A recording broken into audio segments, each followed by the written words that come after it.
So many years ago for World of Tanks, back in 2013 was when I started playing.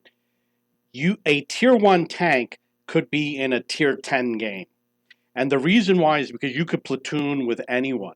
So what some people would do is they'd have their friend be tier 1 and they'd show up in a tier 10 and they'd start a game and then you'd have this tier 1 tank. And I think they would do it to try and get the mastery badges and things like that, because you get more EXP, you can do more spot damage, etc. And the light tanks, I believe tier 5 could be in a tier 10 game. I really don't remember. Definitely not tier 4, but it was maybe tier 5 and tier 6. So you were really outmatched when you had these tier 5 light tanks going up against E100s and Mouse and stuff like that. So I thought about this and I thought, well, how do you fix this? And I knew two things. Number one, the weakest armor on a heavy tank is on the roof and also on the rear, which is the advantage of the lower tier tank. And number two, the heavy tanks aren't good for climbing steep slopes. So I thought about how do you make it so that a lower tier tank or a light tank has a height advantage? You could do it using a cliff or a canyon. And I said, well, you can't really do it with a cliff or a canyon because how's the heavy tank going to get out of the canyon or out of the cliff? They have to have a chance also, and you have to have a chance. And I realized the quarry, I'm going to type in quarry so you can all see what they look like. A quarry which has different levels like this has different levels. And I said, oh yeah, if you have a quarry and you're up here and the enemy is down here, you could shoot at it or get behind it and you could play without having to worry about the heavy tanks coming after you. And it would be hard for them to get up and get you. So I thought about this and I made a post in the forums. It might have been in the map forum because they used to have a map forum. It's gone now.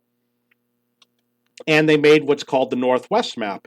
And what would happen is the super heavies almost always would go here where the yellow line is. And they did have different options. They could have gone a tier higher, or they could have gone up over here, but they almost always went down below. And the light tanks would go up on the highest ridge in the north and along the rail line, which is on the west.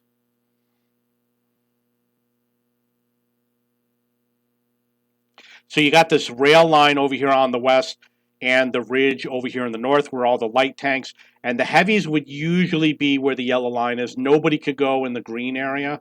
Or if you could, I never saw anybody go there. Sometimes they would go on this other area. And the tank destroyers would stay back over here and park. And what always happened was the light tanks got to fight all they want. They finished each other off, and then they would come down looking for the heavy tanks, which were always over here on the bottom. You'd get behind them and then finish them off. Unfortunately, they did pull the map from the game. This was one of the most unique maps in the game for the reason I specified. You literally had a separation, if you chose, of the weaker tanks against the stronger tanks.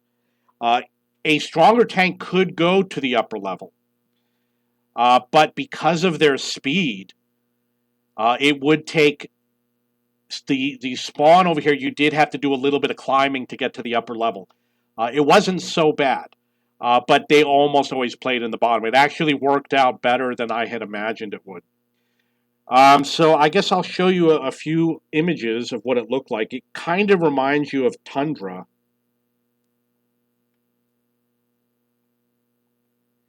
And the key areas were, as a light tank player, was that this north ridge over here, because there would be bushes and rocks alternating, so you had a lot of sniping points. And the train over here, there were some sniping points and buildings and trains that you would hide behind. And almost nobody would play in the center area. Not impossible, but that would be more on the way towards the end of the game because you'd cut through here in order to get to the bottom. If you have any questions or comments, please post below.